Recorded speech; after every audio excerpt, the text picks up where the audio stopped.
Welcome back to Katawa Shoujo. It's been a while since I've had a legitimate session.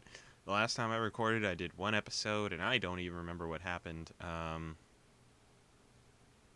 It's Emmy. Uh, Emmy with the boy. That's right. We went to the Shanghai, and Yuko revealed that Emmy has been seeing a boy, the captain of the track team. I think is what happened last time. That's the last thing I remember. Let's see what happens. The sound of my alarm brings me out of a dream involving pirates and some stuff I can't really remember. It's like, I'm a little bleary-eyed, but it feels like it takes me longer than usual to get dressed and down to the track. A glance at my watch reveals I was right. In fact, I am running a little late. The thing is, there's no Emmy. That's odd. She should be here. She definitely should be here. Oh, that's right. She ran in the rain, I think, and got sick. I mean, I was late. I guess I wasn't the only one who had trouble getting up this morning. The thought crossed my mind that it never quite stopped raining yesterday. Did she go running anyway? Seems likely. Emmy's a lot of things, but cautious isn't one of them. She probably figured the rain wouldn't stop, and that's why she was so adamant about running alone.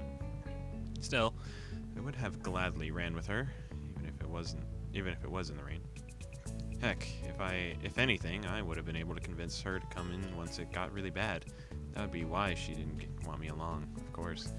Even so, I can't help wanting to know where she is.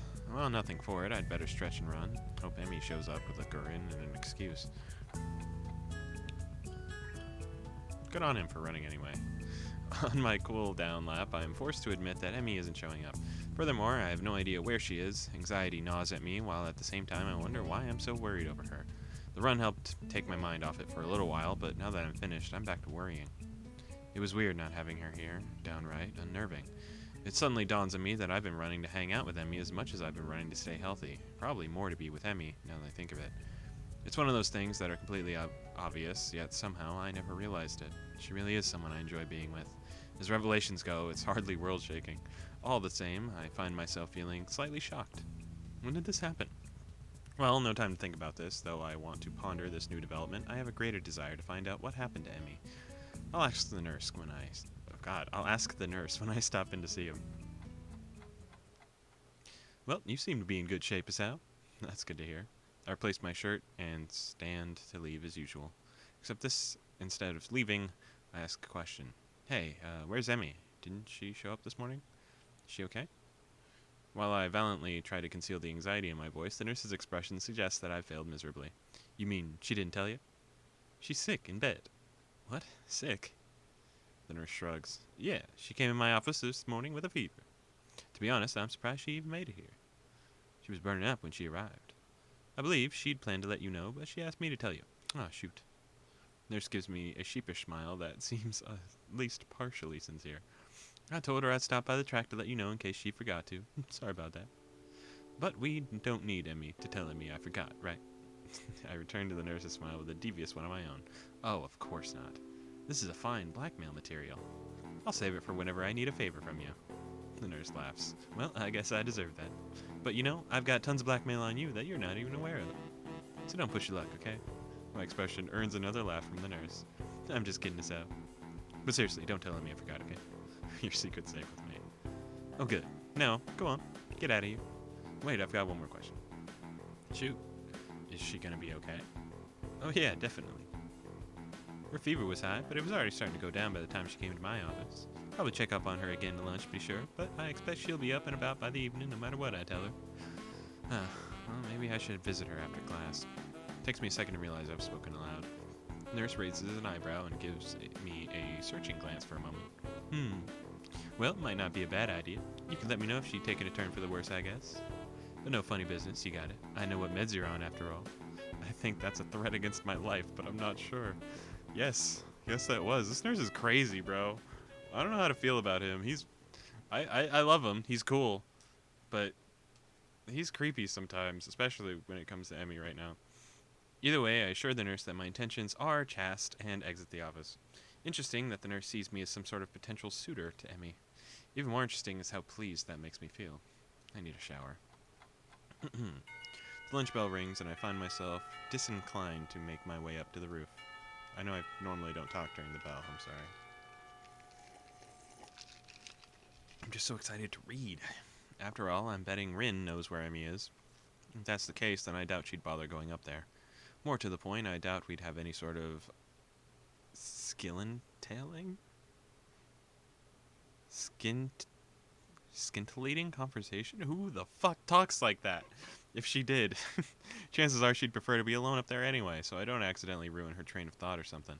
Unfortunately, I don't really feel like heading to the cafeteria either. Guess I'll go to the library instead. I need a new book to read anyway, having finished my other one yesterday before bed. Maybe I can find more by the same author. I love libraries. They smell like dust and paper and ink. All these stories and facts and opinions crowded together in one place makes the air come alive with potential. Not sure how to navigate Yamaku's library yet, having mostly stuck to the books I brought with me, so I search for the librarian to ask for help. I suppose she's not can't believe it. Yuko, looking rather distracted, suddenly emerges from one of the aisles. Excuse me. Oh, can I help you? Actually, I was looking for a book. So am I.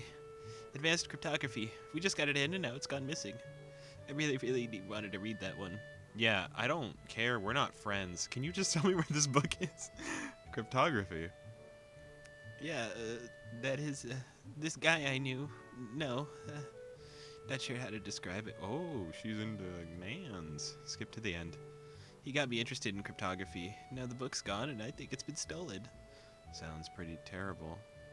Yeah, especially because now I have to search the whole library for it. Even though it's probably not even here. You seem busy. A little. She dashes off down another aisle and I resign myself to finding my own damn book. Plenty of choices. Oh, come now. How did it get lost? How did I get lost? These aren't even printed books. This is Braille. I guess that makes sense in a school like this, but honestly, it's a little annoying. I'm sorry. Is someone there? A lilting voice drifts out from one of the cubicles set up beside for research. As I approached, I see Lily's reading a book while I've been stomping around the aisles. Oh no, I should be apologizing. I didn't mean to make so much noise.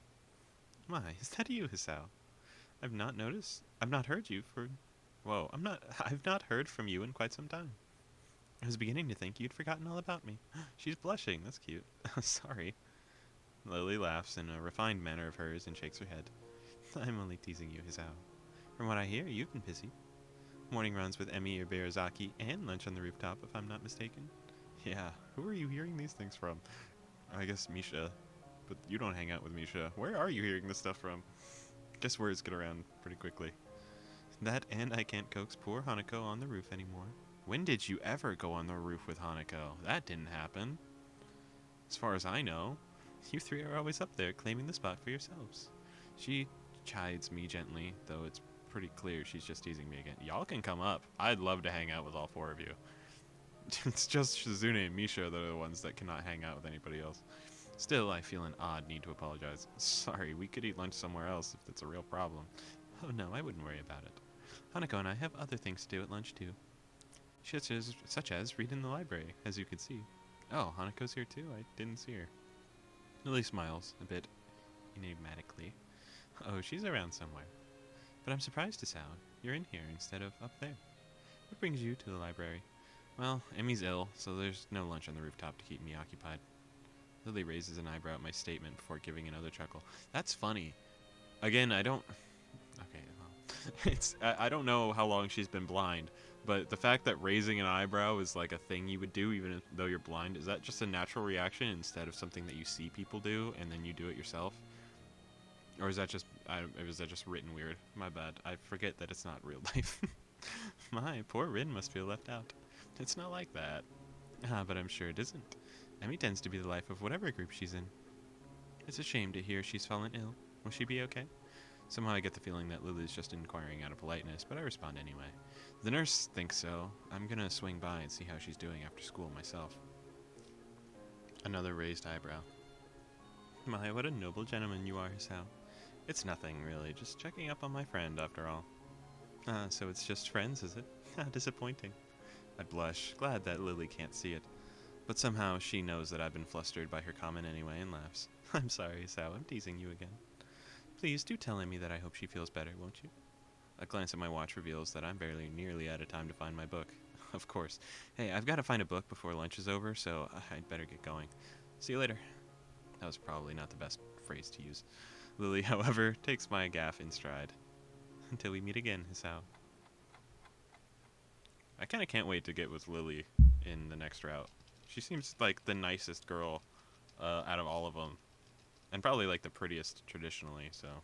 I guess, no, that was Shizune, but whatever. I feel like hers is going to be very lighthearted and fun until it's not. I guess that's what they all are, but, you know. This one feels like it's getting a little shocking really quick compared to the others, so I guess we'll see. I never do find the book that I was looking for, but I walk out with something else instead. My stomach growls slightly, letting me know that I should have had something for lunch. Oh well. I'll grab something before I visit Hemi later. It seems as if time has decided to slow down for the express purpose of annoying the hell out of me. Class feels like it drags on for ages. I suspect that my being consumed with worry probably has something to do with it.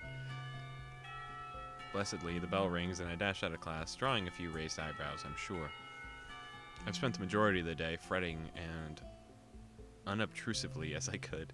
Even though the nurse thinks that Emmy will be perfectly okay, I want to see for myself.